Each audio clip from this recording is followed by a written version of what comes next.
My name's Laura, and I've spent most of my life teaching Italian. At 42, I was pretty set in my ways, content with the familiar rhythm of school bells and chalk dust. Then, my life took a subtle turn, like catching someone's eye across a crowded room and knowing something's about to change. It was a typical soggy March afternoon when I met Marco. His daughter Isabella was one of my private students, bright, eager, and always on top of her homework. That day, Isabella was busy scribbling in her notebook when Marco walked into my classroom to pick her up. "Sorry for barging in like this," he said, standing awkwardly at the door. His hair was a mess from the wind, and his coat dripped water onto the floor. "No worries at all. We're just wrapping up," I replied with a reassuring smile. "Isabella is just finishing up an exercise." Marco nodded and leaned against the doorframe, watching us. "She talks a lot about you, says you make learning fun." I chuckled, closing my books. "I try. Italian is a beautiful language. It deserves a little passion, don't you think?" "Yeah, I guess," he shrugged, a small smile playing on his lips. "I'm Marco, by the way." "Laura," I said, extending my hand. Isabella packed her bag, chattering about the lesson and how she couldn't wait for the next one. Marco listened, his eyes flitting between her animated face and mine. It was clear he was a devoted dad. As they were about to leave, Marco paused. "Hey, if you're not busy this weekend, there's a little community gathering. Food, music, pretty laid back. Maybe you'd like to come. Bring some of that Italian passion to the party?" I was taken aback, not just by the invite, but by the straightforwardness of it. "Sure, why not? Sounds like fun." "Great, it's a date then," he said a bit too quickly. "I mean, not a date, just, a friendly outing." "Got it?" I laughed, easing the awkwardness. "A friendly outing." At our first real outing, as the community band played some old tunes and kids ran around, Marco opened up a bit more over plates of food. "I'm a widower," he said, his voice a bit lower, a bit rough around the edges. "Been raising Isabella and her brother Matteo on my own. He's 12, a real firecracker." I nodded, not sure what to say, my heart going out to him. "Sounds like you've got your hands full." "Yeah, it's been tough, but we manage," he replied, poking at his food. "They're good kids. They make it easier." Over the next few days, as our conversations deepened, we met at small caves, walked through parks. It was during these walks that I met Matteo, a lively boy with his father's eyes and an infectious laugh.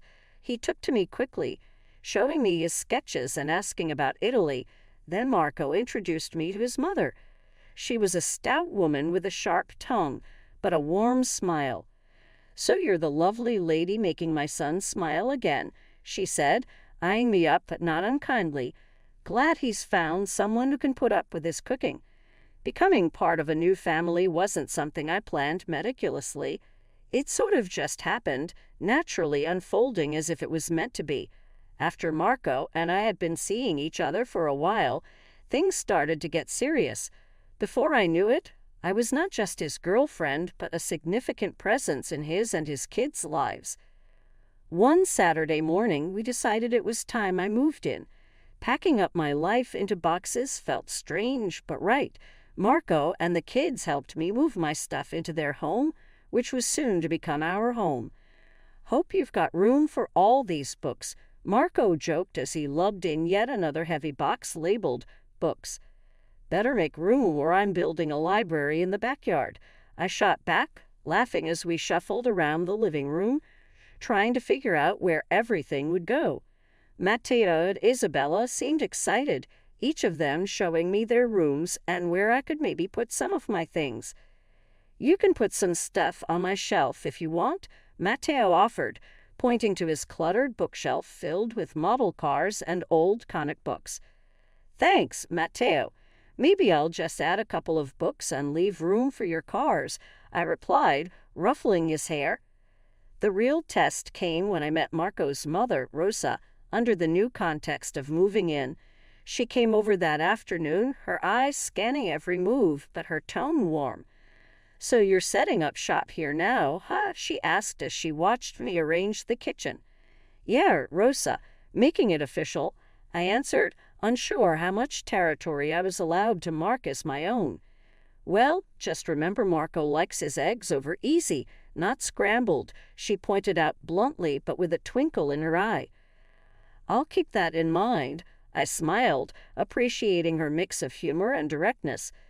Living together meant adjusting, a lot of it. Marco worked long hours, and I found myself spending more time with Matteo and Isabella. I helped them with homework, we cooked meals together, and gradually, I wasn't just Laura anymore. I was a part of their daily routine. It wasn't all smooth sailing. There were days when I felt like I was stepping on toes, overstepping unseen boundaries.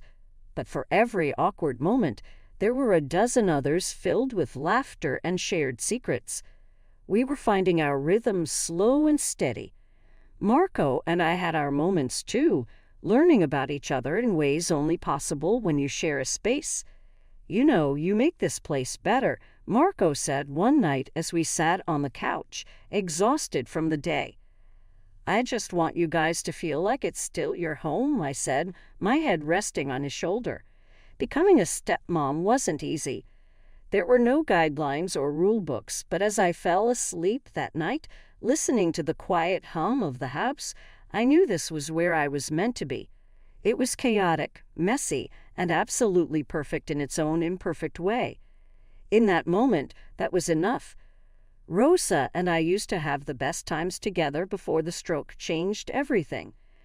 She'd come over and we'd spend hours in the kitchen, sharing recipes and gossiping like old friends. Those days filled the house with laughter and the warm aromas of Italian dishes we both loved to cook. But life, as it does, took a sharp turn when Rosa was paralyzed. Everything shifted. Marco moved her into our home, and naturally, I stepped up to take care of her. It seemed like the right thing to do. She was family, after all. However, Marco's help was strangely absent. I thought maybe he was just overwhelmed with work, but as days turned into weeks, his distance grew more noticeable. Caring for Rosa was a full-time job. She needed help with everything, and I did it all without a second thought, clinging to the warmth we once shared. But her condition seemed to harden her a bit, and our light chats turned into more functional conversations. "Did you add the basil to the sauce?" Rosa would ask sharply, watching me from her wheelchair as I cooked. "Yes, just like you taught me," I'd respond, trying to catch her eye and maybe spark a smile. But smiles were hard to come by those days. As time went on, Marco and I spoke less and less. One night, I tried to bridge the gap. "Marco, we hardly talk anymore. Is everything okay?" He was silent for a moment, then his words cut through the air. "I'm just tired, Laura. It's been a lot dealing with everything." I nodded, feeling a chill. His eyes didn't meet mine. The disconnect between us was palpable, but I pushed it aside, focusing on Rosa and the kids. Years passed, and Rosa's presence in the house became the new normal until her death. It was sudden, despite everything, and the funeral was a blur of black dresses, somber faces, and whispered condolences. But the real shock came after the funeral, when Marco's true feelings spilled out during an argument. "You're just here taking up space now, Laura. I only put up with you because you were useful, but look at you. What use are you now?" His words were like slaps, leaving me stunned. I couldn't believe what I was hearing. "Marco, how can you say that after all these years?" "It's the truth, Laura. You were here for the kids and my mother, that's it." He turned away, dismissing me with a wave of his hand. The kids, now practically adults, started showing their true colors too. Isabella, once sweet and friendly, became cold and cruel. "You really have no one, Laura. You're just here because we pity you," she'd say, her words dripping with disdain. Matteo wasn't any kinder. Why are you still hanging around? You're just taking up space, he'd sneer whenever we crossed paths in the hallway.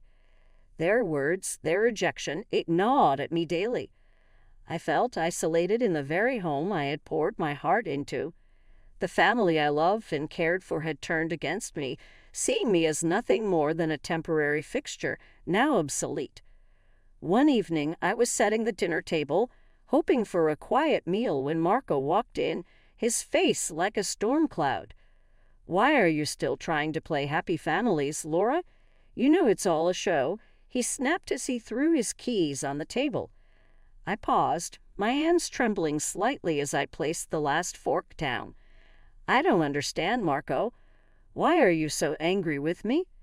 You were part of the setup, like furniture, useful for a time and now just taking up space," he retorted, opening the fridge and staring into it as if it held the answers to more than just his hunger. I stood there silent, trying to process his harsh words. The room felt like it was closing in on me. Isabella and Matteo came in, their faces mirroring their father's disdain. Matteo grabbed a soda from the fridge, his eyes mocking. "Yeah, Laura, maybe you should just accept it. You're like an old couch we should have thrown out ages ago." Isabella laughed, a harsh sound that filled the room. "Seriously, Laura, even you have to see it's true. You're just the leftovers now." Their cruelty sliced through any defense I had left. I turned away, hiding the tears that threatened to fall. "I've cared for you all, loved you. How can you treat me like this?" Marco shrugged, dismissing my emotions with a wave of his hand. "Love? That's a strong word for just doing your job, don't you think?" The rest of the dinner passed in silence, at least on my part. Their words echoed in my head. Leftovers, useless, old furniture. It was clear they saw me as nothing more than a temporary help that had overstayed her welcome. Life has a way of knocking you down when you least expect it. Just when I thought things couldn't get worse, my health took a nosedive. My legs, which had always carried me through long days of teaching and bustling about the house, suddenly became a source of constant pain. The doctors couldn't give me a straight answer at first, tossing around terms like chronic inflammation and possible degenerative issues, which meant little more than get used to it. This change hit me like a brick. Teaching at the private school, a job I cherished and excelled at, became impossible. I had to resign, leaving behind not just my income but a part of my identity. At home, every step was a struggle, every task a monumental effort. I felt trapped in my own body and, worse, in a home where I was increasingly unwelcome. Marco's reaction to my situation was like a cold splash of reality. One morning, after I had struggled to clear up the breakfast dishes, grimacing with every move, he walked into the kitchen. He watched me for a moment, his face twisted not with concern, but irritation. "Why are you even trying to clean?" "You're just making a mess," he said, his voice cold and sharp. "I'm trying to help out, Marco. It's not like I can just sit around," I replied, leaning against the counter for support. "Help? You call that help? You're more of a burden now than anything," he shot back, his words slicing through the air and cutting me deeper than the pain in my legs. Marco and the kids spent money like water, flaunting new gadgets and designer clothes bought with the inheritance. Me, I got nothing. Not that I expected anything different at this point.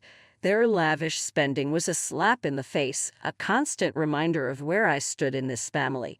On top of that, Marco and the kids loved to remind me that I was only in their house out of pity. "Don't push your luck, Laura," Marco would sneer. "Remember, you're just one argument away from being out on the street." Their words were like a cage, locking me in a life of quiet desperation. But one day, I stumbled upon a website for private tutors, teaching languages online. My heart raced as I explored the possibility of teaching Italian again, reconnecting with a part of myself that I thought was lost forever. I dove into setting up my profile, my fingers trembling with excitement as I typed out my experience and qualifications. experienced Italian teacher, personalized and engaging lessons. I wrote, before long, I was booking my first session. The thrill of teaching, of speaking Italian, of engaging with eager students, it all came rushing back, filling me with a warmth I hadn't felt in years.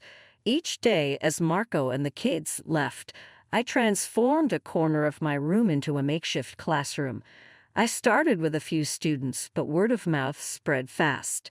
My schedule filled up, and I found myself teaching more and more. "You're really good at this, Laura," a student told me over a video call, their words bolstering my confidence. I started receiving glowing reviews, and my rates went up. As my reputation grew, so did my earnings. It was astounding. For the first time in a long time, I was making my own money, more money than Marco even. But I kept this to myself. If Marco or his kids knew, they'd surely find a way to claim it or ruin this for me. One afternoon, after a particularly rewarding session, I sat back and let out a long, satisfied sigh. Just then, Marco walked in earlier than usual. He eyed my setup. A laptop, notebooks, Italian flags, and teaching aids scattered around. "What's all this?" he asked, his tone suspicious. "I'm teaching," I replied, my voice steady and calm despite my racing heart. "Teaching? Here." His confusion was evident. He hadn't expected this. "Who would want to learn from you?" "People from all over the world," I responded with a pride I couldn't hide. "Turns out I'm quite popular." Marco scoffed, clearly unimpressed. "Make sure this doesn't interfere with your chores around the house."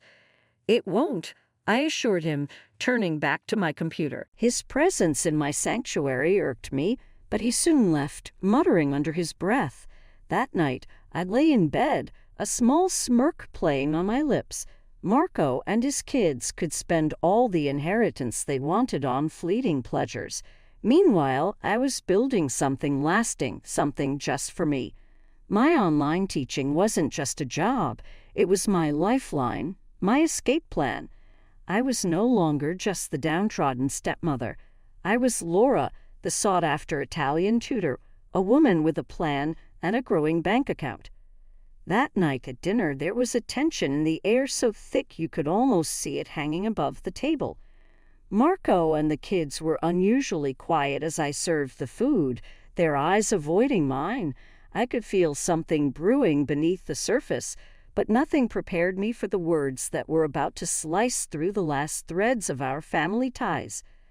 Marco was the first to break the silence, his voice cold and detached. "I got a promotion at work," he announced, not looking at anyone in particular. "I bought a new house, too." I paused, spoon midair, the news catching me off guard. "That's great. Congratulations," I managed to say, though a sinking feeling started to form in my stomach. "Yeah, well, don't get too excited," Marco continued, his eyes now fixed on me with a hardness I hadn't seen before. "You're not coming with us." I put the spoon down, feeling suddenly like I had been punched in the gut. "What do you mean?" "Just what I said," Marco snapped. "You're not part of the plan, Laura. You stay here. I'm moving with the kids. We need a fresh start." The room spun slightly as his words sunk in. Isabella giggled cruelly from across the table, her voice like a knife. "Yeah, who needs an old limping maid in a shiny new house?" Matteo chimed in with a smirk. "Consider yourself lucky we're not kicking you out on the street tonight." I looked from face to face, each one a mask of contempt and dismissal. My heart pounded painfully in my chest. "And the house? This house?" I asked, my voice barely above a whisper. "It's sold," Marco said bluntly. "New owners will take over in a month. Maybe try to find a shelter or something by then." They all laughed, a harsh, grating sound that filled the room. I sat there, stunned, my hands trembling in my lap. This was their thanks, their repayment for all the years of care, of love, of sacrifice. As the laughter died down, I found my voice small but steady. "I see. Well, then I guess there's nothing left to say, is there?" Marco shrugged, already disinterested as he turned his attention back to his plate. Guess not. Stood up, my legs shaky but holding. I looked at each of them, their faces still turned towards their food, no sign of remorse or regret. Enjoy your dinner? I said quietly, then turned and left the room. In my room, the gravity of the situation hit me full force. They were really going to leave me behind, discard me like an old piece of furniture. But as I sat there, a strange sense of relief began to wash over me.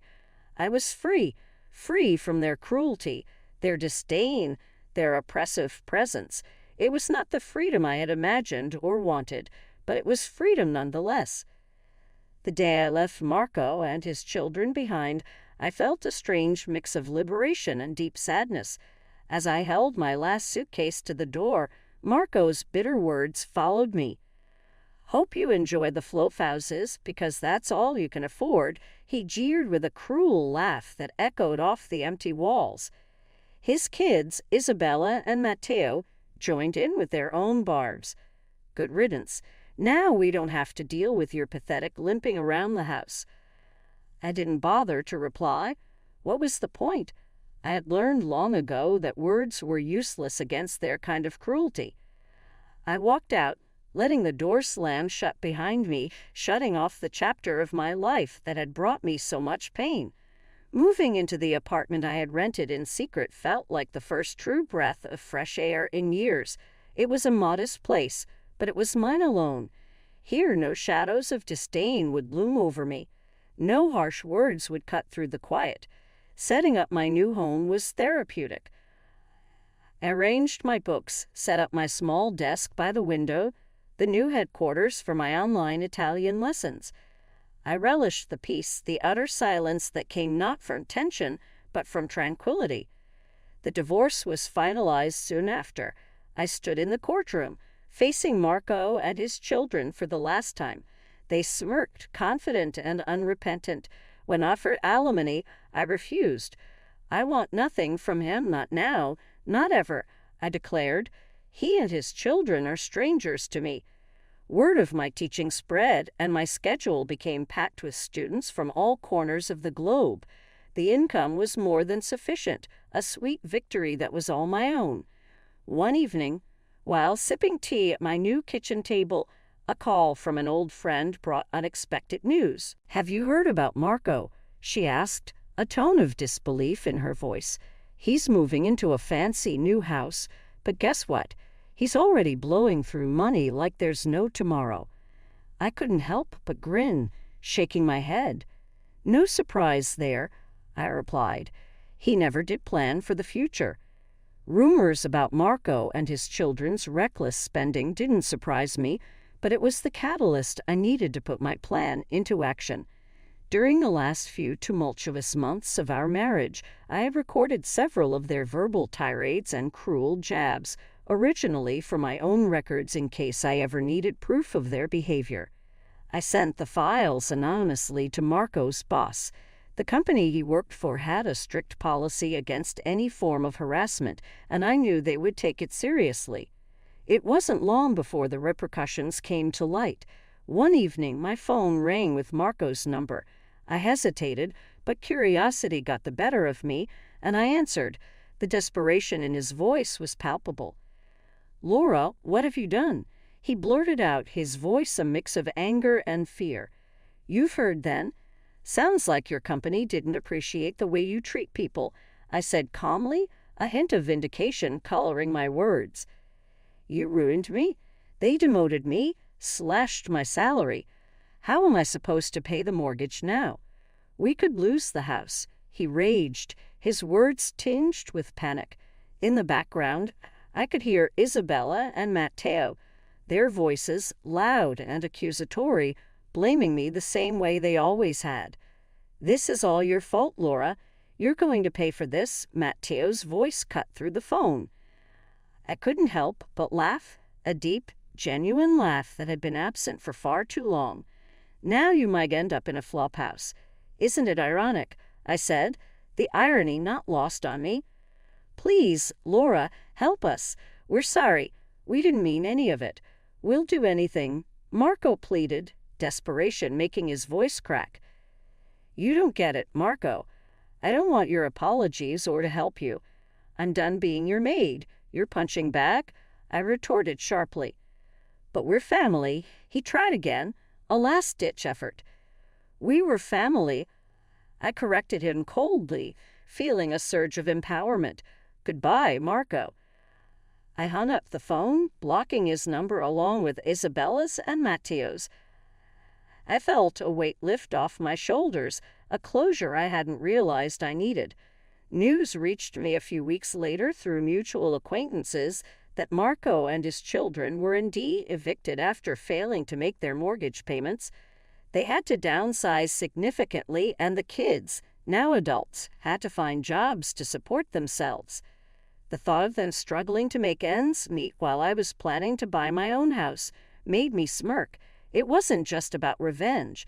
It was about justice, about proving that I was no longer someone they could walk all over.